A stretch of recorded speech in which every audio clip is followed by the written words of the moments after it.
Good morning, children.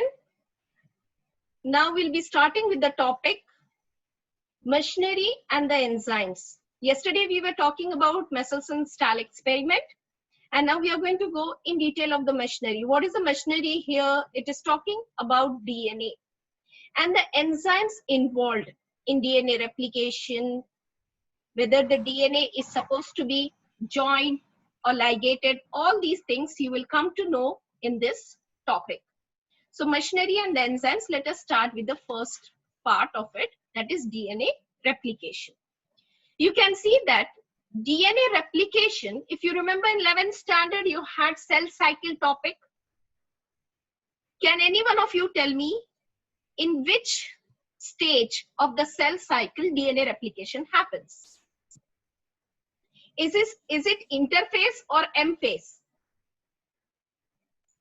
Interphase, ma'am. Interphase, and in interphase which substage? Synthesis phase. S phase. Very good. Synthesis phase. Thank you, Devanshi.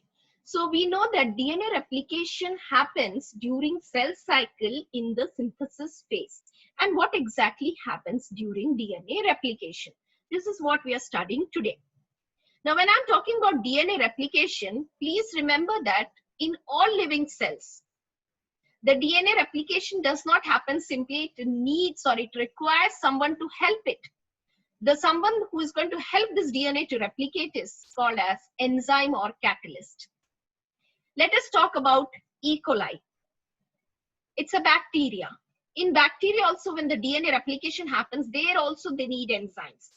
That means in the living cells, there are enzymes which are helping out in the DNA replication. I told you in the previous class also, whenever there is a word ACE coming, right? I told you whenever there is a word ACE at the end, it means it is an enzyme. So this is DNA polymerase. This is a very, very important enzyme. This is the enzyme which is going to actually catalyze the polymerization. The polymerization of the deoxyribonucleotide. DNA is made up of what? Any one of you please tell me DNA is made up of what? What are the parts of the DNA, structure of a DNA? Nobody is ready to tell? Structure of DNA, what does it have in it? A nucleotide. What is a nucleotide having? Come on, children. Ma'am, nitrogen base, Very pentose, good. sugar and phosphate group. Yeah, nitrogen is base, pentose, sugar and phosphate group. Good, Akhila. Now you know that these three things form a nucleotide, and many such nucleotides are joined together to form the entire DNA, right? Now when we are talking about polymerization thing happening, that is the polymer formation is taking place with the help of an enzyme called DNA polymerase. You look at this screen. Here is that enzyme which is given by the, wait, I'll just annotate it to make you understand. Can you see this? This is representing DNA polymerase. So DNA polymerase is a very, very important catalyst or a biocatalyst or an enzyme which is going to help in the polymerization or the formation of the DNA. Okay. Now, we know that enzymes are highly efficient. Hence, they can help the polymerization where the entire process happens very, very fast. See the polymerization happening here. That is DNA polymerase in the center, which is actually polymerizing and making copies of the DNA. When the copies of the DNA are getting ready, these enzymes are highly efficient. Hence, it happens in a very short span of time. If I give you one example, that is E. coli. E. coli has 4.6 into 10 raised to 6 billion base pairs. Now, when I'm talking about these base pairs, we all know that in human it is 6.6 into 10 raised to 9. Compared to human, E. coli can complete the replication process within 18 minutes. It's a very less span of time. Yesterday during Michelson-Stahl experiment, what did we say? E. coli multiplies every Come on. 20 minutes. 20 20 minutes. minutes. Very good. Here we can say the average rate of polymerization is so fast that 2000 base pairs is formed per second. In 1 second, 2000 base pairs. It is that fast. Not only that, the polymerase is going to help the reaction to, or the polymerization to happen very fast. They will also check the degree of accuracy. Once the copying of the DNA is taking place, they are going to check the degree of accuracy, whether it is accurately copied. Imagine if the DNA is not accurately copied, what can happen? Mutations, ma'am. Mutations, excellent. It can lead to mutations. It can lead to problem in the individual. Let us see DNA replication first in prokaryotes. E. coli is the best example of prokaryote. You look at this. This is a E. coli bacterial DNA, which is circular, and see how the copy is created. This is in the form of a bubble. It looks like a bubble coming out of a bubble. I hope you all can see it, right? Can you all see or not? Children, I am not seeing the reactions actually now. I want Yes, a ma'am, we can see. voice. Yeah. Yes, ma'am, we can see, ma'am. Okay, Yes, fine. ma'am. Thank you. Any mistake during replication can result in mutations, as said by Devanshi. We can see that this replication requires a lot of energy. And when we talk about the replication requires a lot of energy, from where do they get the energy? There is deoxyribonucleoside triphosphate. If you look at this deoxyribonucleoside triphosphate, it is actually doing two functions, dual purposes. The first thing is, it acts as a substrate on which the enzyme will act. Then it provides energy for the polymerization reaction. These are the two purposes of deoxyribonucleoside triphosphate. So first is energy requirement, and this is going to meet the energy requirement. Apart from DNA polymerase, there are many other additional enzymes. Let us see these additional enzymes. The additional enzymes are also helping out in the complete replication process and checking the degree of accuracy. So DNA polymerase is one of the most crucial enzyme. Apart from DNA polymerase, there are other enzymes also. If we talk about a DNA which is very, very long, let's talk about human DNA. It's too long. In long DNA, the entire DNA strands cannot be separated throughout the length of the DNA because it needs more energy to separate. So what will they do for replication? They will start the replication by opening the DNA at a particular point. And from there, it starts replicating, and this looks like a fork. Children, you can see here. Can you see this? This is the length of the DNA is too long. So what they are doing is only a portion of the DNA, it is actually getting open, and then they are starting the replication process. And this is the shape of a fork. So it is called replication fork model, because the DNA is very, very long. It cannot be separated throughout the length. So what do we need to do? Let us open the DNA only at a small opening, and then the replication process starts. Now, what is the small opening? From where does the replication actually start? When we talk about the mechanism of this DNA replication, we will see that it requires a lot of things. It requires substrate, that is substance, deoxyribonucleotides. It requires enzymes. Many enzymes are involved here. And then it requires some proteins also. Let us see the enzymes. here there is one enzyme called DNA helicase. I hope you can see helicase word here. This DNA helicase is going to unwind the double helix. We know that the DNA is a double helical structure. Now look at this. This is a double helical structure. So what will happen is enzyme will open this. See, this is a DNA polymerase. DNA helicase. Helicase enzyme, okay?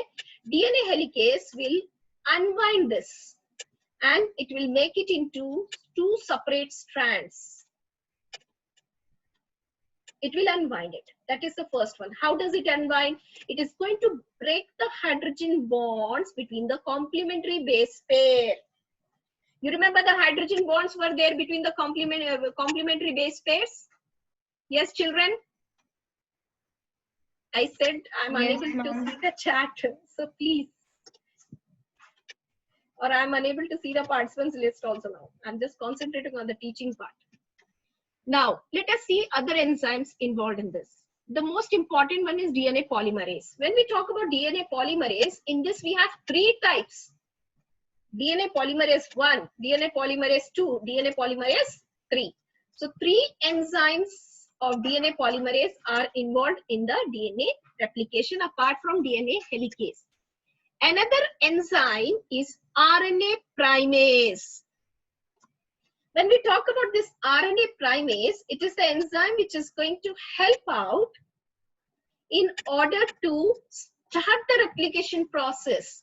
You know what is a primer? Have you heard about the word primer?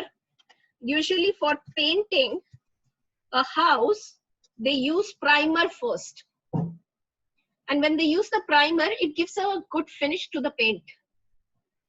Similar to that, here in DNA replication, a primer is a must for the DNA polymerase to bind and start the replication process. So first, there will be one primer, a small piece of RNA, and to this, the DNA polymerase will add. Okay. We know that DNA polymerase 1, DNA polymerase 2, and DNA polymerase 3, all of them are going to help in the entire process of replication in different ways. Let us see that also. The last enzyme which we will talk about is DNA ligase. Ligase word is used for ligating. Ligating means sticking. Okay. When the DNA is separated, after that it should stick. So sticking is nothing but ligating, and this is happening with the help of DNA ligase.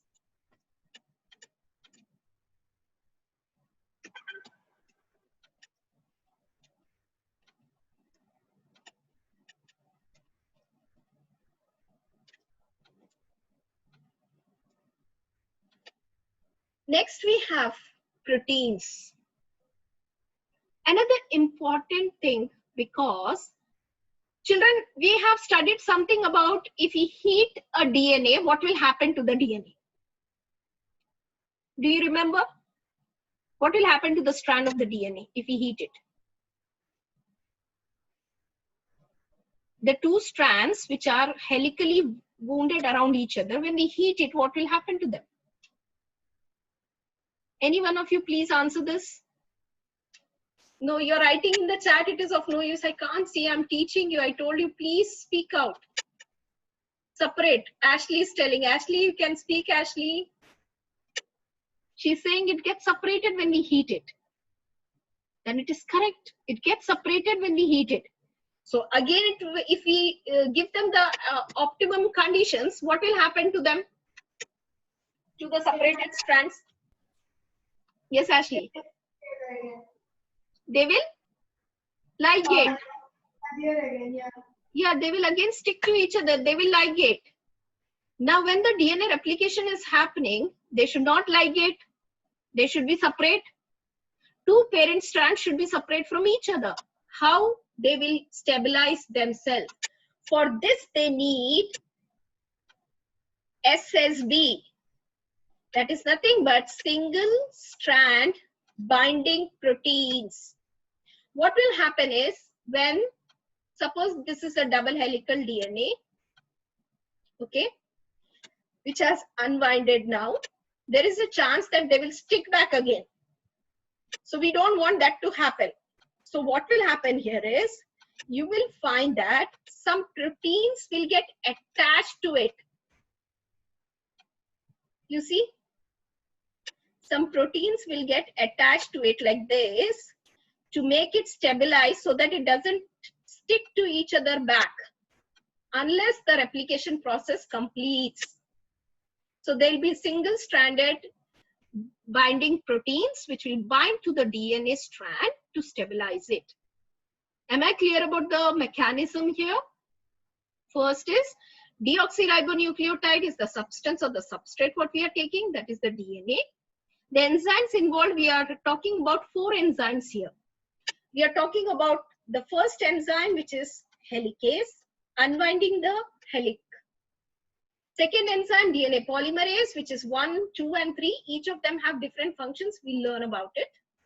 Third is primase, which is going to give a primer to which DNA polymerase will attach and start the replication.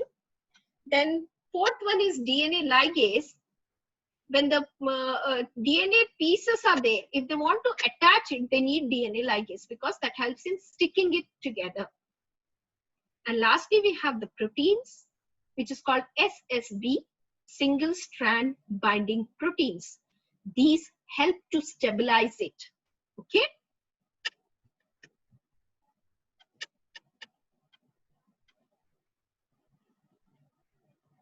You can see the proteins over here. First, you can see the helicase, DNA helicase on your screen. DNA helicase, it is unwinding the DNA. After unwinding of the DNA, they should not attach. This should not attach to this. Otherwise, if we leave it, again they will get attached and they will form this structure. So we don't want it to get attached. So what proteins are binding it? Single-stranded binding proteins of the DNA will help to stabilize it. These are called stabilizing proteins. Am I clear about it, children? Yes? Now you can give me a reaction. I've kept your this one now, participants thing on the site. Fine. Thank you so much for the reaction. Let us move further. Let us see the DNA replication process. First is activation of the nucleotides. I told you DNA replication requires a lot of energy. So what will happen in this is, the nucleotides have to be activated by phosphorylase enzyme. One enzyme will help to activate it. How? It will keep on adding phosphate group to it. Adenosine monophosphate will become triphosphate. Thymidine monophosphate will become thymidine triphosphate. Cytosine triphosphate. Guanosine triphosphate. See, all of them are becoming, like they are getting a phosphate group added. So now these are activated. If you see here, this is the inactive form. But this is activated now. And this activation is done by phosphorylase. Okay. And this is the first step. We see once these molecules are, or nucleotides are activated, it is ready for the DNA replication. Then next will be opening of the DNA helix. Who will do it? Which enzyme, children? Just now I spoke about an enzyme which opens the helix. Ma'am, DNA helicase. Helicase. Very good, Akhila. It is DNA helicase which will open it. But from where? I told you if the DNA is very, very long, it cannot open the entire DNA at a time. So it will start from a small opening. And this small opening will be called as the point of origin, or it is recognition of the origin site. It's called as ORI. ORI for the short form of origin. You know, the origin word is ORIGIN. From here, ORI. Okay. So we have ORI site present, which is going to help or start the DNA replication. This is the point of origin. Okay. You can see the ORI site here. who is helping out in opening the DNA? Can you see the enzyme on the screen? Tell me the enzyme, please. Children, please tell the enzyme name. Helicase. Helicase. Very Helicase. good, Srimon. It is helicase. It is opening, unbinding the double-stranded DNA. And this is the ORI site, origin of replication. Please remember ORI. It is very important because this will come across in biotechnology chapter also. Now, then DNA helicase is binding at the ORI, opening the helix. See, this is how it is opening. See, the entire strand of the DNA is breaking. After this, what should happen according to you? If it is left like this, what will happen to the two strands? Any one of you, please tell me what will happen to the two DNA strands which are separated by the helicase if we leave it as it is? Ma'am, they'll come together They'll again. come coil again.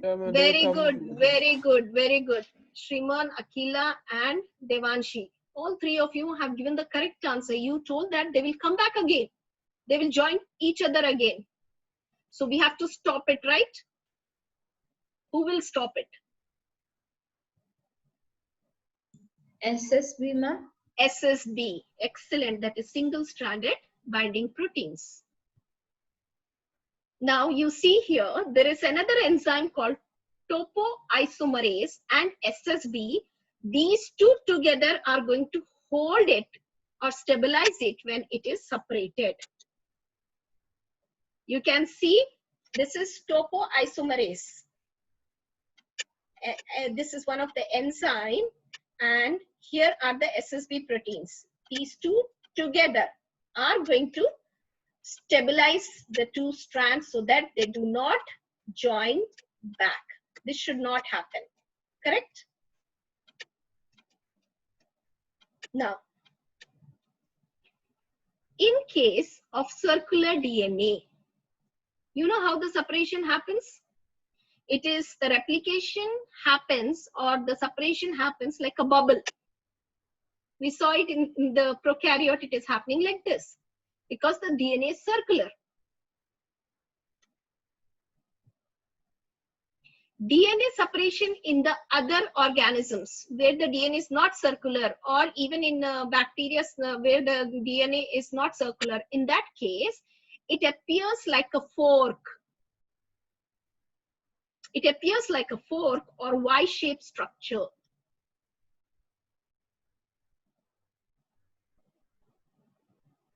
Can you see that? It's like a fork.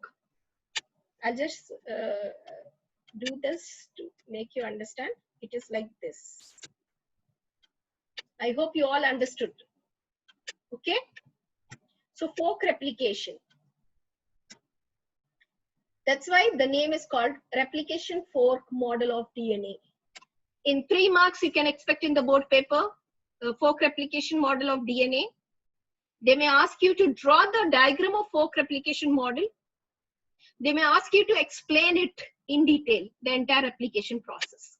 Okay? Now, we know that DNA separation point appears like a fork. You see here? Is it clear? The fork formation and then the copy or the replication is taking place.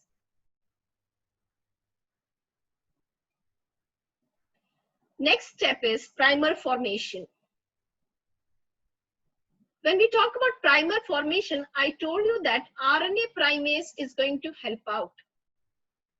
Primer has to be formed first before replication. What is a primer here? It's a small piece of RNA. A piece of RNA which is called as a primer will actually, it is DNA dependent RNA polymerase. What does it mean? That this piece is actually dependent on the DNA, and this is going to help in the DNA replication. You look at this, RNA primase first attaches, okay? See? After the DNA polymerase will come. That means to start it, the primer should be attached first. You can see on the screen, the primer is attaching first. And from there starts the replication where DNA polymerase will actually start the replication after RNA primer attach. DNA polymerase attaches to this RNA primer. Now, primer is necessary, as I said, it's very important. Otherwise, DNA polymerase will not attach. It has to attach to this. Look at this. It is more clear for you. Can you see that green color here? The green color thing is representing RNA primer. Wait, I'll just play it again. You will see it. See, this is RNA primer. Can you all see this RNA primer? Yes. Now, DNA polymerase 3 is coming. It is attaching to this part and then it is starting the replication process. First primase is coming, giving a primer. RNA primase is giving the primer. After that, to the primer who is attaching now DNA polymerase 3. And then the replication of the DNA starts. Is it clear? Yes, children, please give me a reaction so that I'll know that you understood it. If not, I'll repeat. I don't have any objection in repeating n number of times. I want you to understand it. Yes, okay, fine. Thank you so much, Abhishek, Aparna, Arunima, Archa, everyone. Thank you. With the reaction, I can understand that you got it now. So let us proceed further. Let us talk about RNA primer. This RNA primer, if you see, as I said, it's a piece of RNA. It also has polarity. What is polarity here? What is the polarity? We said anti-parallel polarity in DNA. 3' and 5' and 5' and 3' and didn't we say that? Yes, children? You remember the polarity of DNA? Aditya, can you tell me? Aditya Rajesh. Akhila. Any one of you can tell me the polarity of DNA. Both the strands I want to know. What happened, children? You're not answering me. Amrita? Where is the... Yeah. No, one strand will run from 5' to 3' and the other strand is running from 3' to 5'. Very good, Devanshi. Excellent. One strand will be from 5' to 3'. The other will be in the opposite direction from 3' to 5'. Just like that. In RNA also there is a polarity. If you see RNA primer, it is actually a small polynucleotide of RNA. 6 to 7 segments are there. And 3' end will have hydroxyl group. 5' end will have phosphate group. Look at the screen. You can see this is a RNA primer. I have just drawn 4 pieces over here of nucleotide, but actually it is 6 to 7 pieces, okay? In that 6 to 7 pieces, one end will have hydroxyl group at the 3' end. The other end will have phosphate group at the 5' end.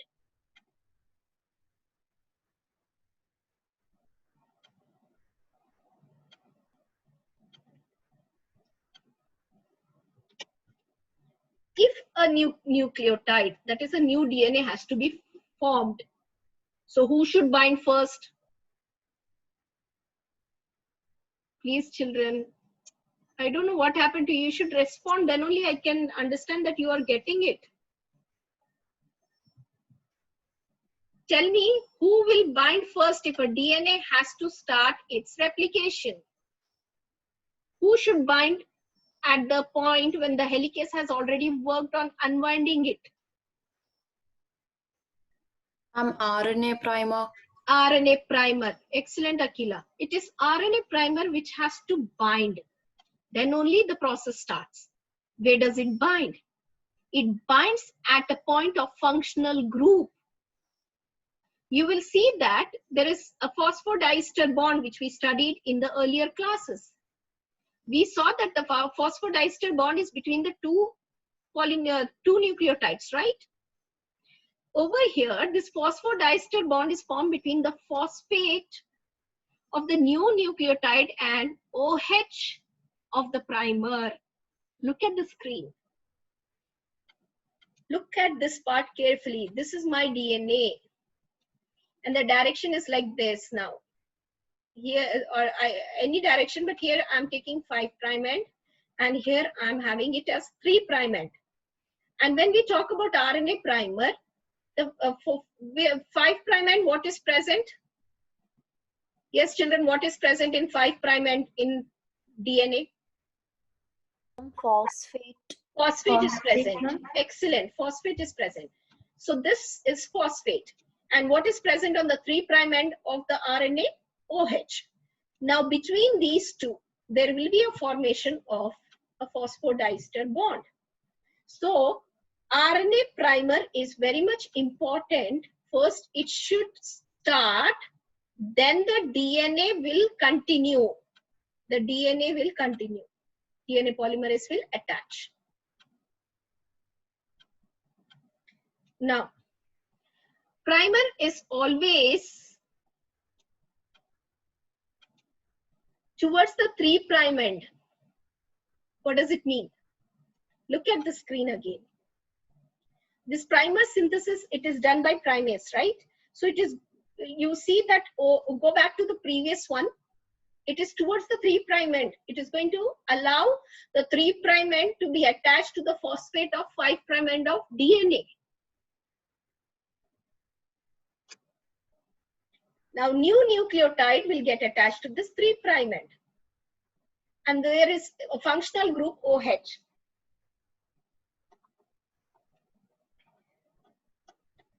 So what will happen?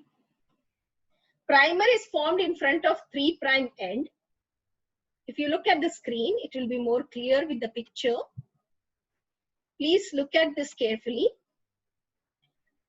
This is RNA primer. I hope you all can see RNA primer, right? RNA primer, when it is getting attached, it is getting attached to both the strands. First, both the strands are separated by the helicase, and now RNA primer is getting attached to them. Once the RNA primer gets attached to them, you see the new nucleotide always gets the 3' end of it. Why? Because the 3' end of RNA primer, the 3' end of RNA primer, what does it have, you know? OH group, hydroxyl group. It has that hydroxyl group, which is a functional group here. Okay, it has a hydroxyl group, which is a functional group here. And the new DNA will always go towards 3'. Means what will be the direction of the new DNA formation? Look at this. Look at this carefully, everyone. I'm changing the color so that you can see it more clearly. Just look at this part. Can you all see this? What is the direction of the new strand? Quickly, please tell me. What is the 5' direction? to 3'. Very good, Aparna. It is 5' to 3'. And what about the direction of this one? The down one, the other strand.